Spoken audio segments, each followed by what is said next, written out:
Well, the regular season is over, but who made the playoffs and who is going to be facing off against who? How did we get here? Let's go ahead and break this all down. How's it going, everybody? I am Jason of Jason's Realm here, and today I'm here bringing you guys my NFL Week 18 recap, and I guess without further ado, let's just go ahead and dive right into this. Before we do, I want to hear from you guys. Let me know down in the comments down below, out of the 14 teams remaining, who's winning the Super Bowl? Let me know in the comments below. I want to hear what you guys have to say. Alright, so we're going to start things off here with the Pittsburgh Steelers defeating the Baltimore Ravens by a final score of 17-10. And man, Pittsburgh in this game, they were solid enough. They were always ahead of Baltimore, but Baltimore played their backups, took a meaningless loss. Pittsburgh manages to get the win that they needed to help make themselves likelier to make the playoffs. Now, later on we found out they would because of the Jaguars, utter collapse. But anyway, the Steelers do what they had to do there in Baltimore and get the win. Alright, moving on to Houston at the Colts, where we had a Texans victory of 23-17.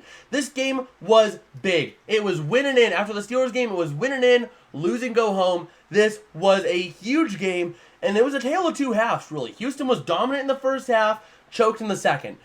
Indianapolis choked in the first half, dominant in the second. But the big thing was that Houston had that X factor, and they were able to get down the field when they needed it most to get the touchdown and get the lead, and then they clung on at the end when Indianapolis tried to drive on them. Up next, we're going to move on to the Tampa Bay Buccaneers taking on the Carolina Panthers, and let's be real here.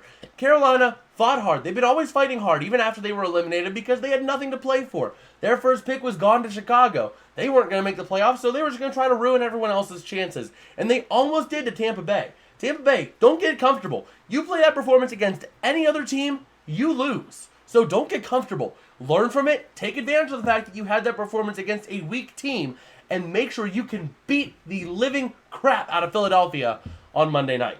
Moving on now to the Cleveland Browns taking on the Cincinnati Bengals, and Cleveland in this one resting their starters, going to fall 14-31 to the Bengals.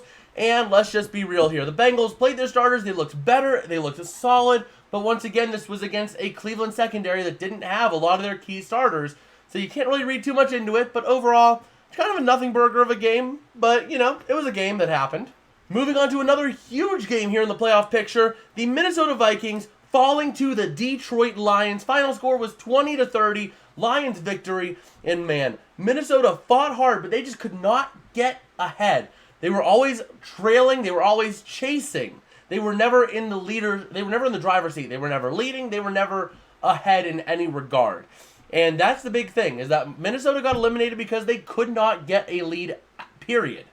Now, Detroit, it was pretty ugly. I mean, they almost lost to Minnesota. There were a couple of times where it was a little nervous for Lions fans, how they were looking like they very well could have lost it. But overall, they managed to cling on, get the win at the end, and congratulations, you were alive for the 2 seed until the Dallas game, and Minnesota, you're eliminated. Alright, moving on to the New York Jets beating the New England Patriots 17-3. In this game, New England survives the Tank Bowl. Goodbye, Bill. It was a good run, but you're done in New England. There's no doubt in my mind about that. And the Jets, you pulled away because of a dominant fourth quarter. But really, it means nothing because that offense is not going to be led by the same quarterback next year. The defense did what they had to do and got some big plays. But then again, it was against that Patriots offense, which was not really a great offense to begin with. But overall, the Jets getting business done, taking care of business, doing what they had to do. Up next, let's go ahead and talk about the Falcons game against the Saints. This was ugly. The Saints winning 48-17. Atlanta, your playoff hopes were on the line. You had to win to stay alive, and you did that. You shut down in the second half, 17-17 halftime, and then you did nothing in the second half to get any sort of momentum or anything. Meanwhile, New Orleans, you get a huge statement win, but really, Jameis? You guys are at the 1-yard line. You can kneel out the game. And instead of kneeling out the game, you decide you're going to go for another touchdown, up 40-17. Really? Thankfully, you didn't make the playoffs because I'd be rooting against you. Alright, moving on to the complete collapse of the Jacksonville Jaguars. The Jaguars are the love child of the Atlanta Falcons chokingness and the Pittsburgh Steelers underperformingness. Put those two together, boom, you got the Jacksonville Jaguars. They lost big time. It was not even close. The score was an 8-point game at the end, but let me be real here. This was not a close game. Tennessee was dominating this game from opening whistle to closing whistle. It was just a Tennessee domination. A couple times Jacksonville got some momentum, but every time Jacksonville got something, Tennessee, boom, right away responded. And that is the mark of a team that has potential. And I said it even in the postmortem. I mean, I wasn't as high on them then because they were a little iffy, but they have Will Levis. Even though this was Ryan Tanna over the hill that was starting, it was not a bad game for the team. But overall, you have Tannehill and Derrick Henry that might become free agents for this team and might not stay with the team next year, which could be a big loss for Tennessee going down the road. But overall, a nice win to spoil the playoff hopes of your division rival. All right, moving on to the Seattle Seahawks beating the Arizona Cardinals by one stinking point, 21-20. I mean, Arizona did a great job keeping the Seahawks on edge the whole time, always within striking distance. Unfortunately, could not get the big win, but it didn't matter in the end because, well, we'll find out later, the team that had the tiebreaker over Seattle won anyway. Meanwhile, Seattle, you got a critical win. You needed to win to have a chance, and you gave yourself that opportunity. It wasn't pretty, but you gave yourself the opportunity. That's all we can ask of you. And have yourself an enjoyable offseason because you tried. You tried hard. I mean, there were ups and downs, questionable play calls here and there. But you tried. Whenever it mattered most, you came up and rose to the moment to get the big win you needed. Speaking of that team that has the tiebreaker over Seattle, we're going to talk about the Packers beating the Bears 17-9. And man, Chicago made it close at the beginning. They were close the whole game. But Chicago just could not finish out the drives. They would drive into Green Bay territory and stall out and die. Drive into Packer territory, stall out and die. It was a constant cycle for this team, and it showed. I mean, they tried, but they just could not finish drives. Meanwhile, Green Bay wasn't pretty. It clearly was not pretty. But you earned the right to go into Dallas and potentially get curb stomped by the Dallas Cowboys. So, good job on winning that because, well, the Rams ended up doing what they had to do later. So you end up winning the right to go and get curb stomped by Dallas. Good job, Green Bay. Have fun in Dallas. Let's go ahead and get this quick, meaningless game out of the way. The Chiefs beating the Chargers 13-12. Chiefs resting a lot of starters, still get the win. Chargers, they tried, but they don't have their head coach of the future here because they're on an interim. And overall, the Chargers just don't really have that roster that they want to have right now because you have the quarterback that's out due to injury and Justin Herbert. You don't have a coach. It's just a mess. Moving on to the Denver Broncos falling to the Las Vegas Raiders 27-14. This game, had the Chiefs have lost last week, this game would have potentially been for the AFC West. But overall, Vegas looking solid. Antonio Pierce is looking like the guy. The only guy I would say maybe take instead of Antonio Pierce would be maybe Bill Belichick. But I don't know if you even want to go Bill Belichick because you need help on the offensive side of the ball. Bill Belichick is not an offensive head coach. He is a defensive head coach by far. So at the same time, I think with your young rookie quarterback in Aiden O'Connell, if you're going to ride with him, you want to get an offensive-minded head coach who can run the table with your quarterback. I mean, that's the thing. And Belichick's not that guy. Meanwhile, Denver, you tried to get a meaningless win, but congratulations, you won Tank Bowl. You won this version of Tank Bowl. You ended up getting the loss, so you get a little bit better draft pick, and you might have a little bit of a better time next season after you get rid of Russell Wilson. Let's go ahead and move on to this next game here, and man, the Giants absolutely curb stomped the Philadelphia Eagles. Final score 27-10.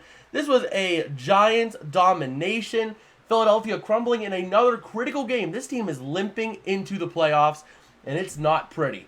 The Eagles very well could be first-round exits to Tampa Bay. Yes, I said it. They could lose to Tampa Bay in the first round if the Buccaneers get their act together this week. Meanwhile, looking at it from the perspective of the Giants, I mean, they did a good game in a game that really was not much of a worry.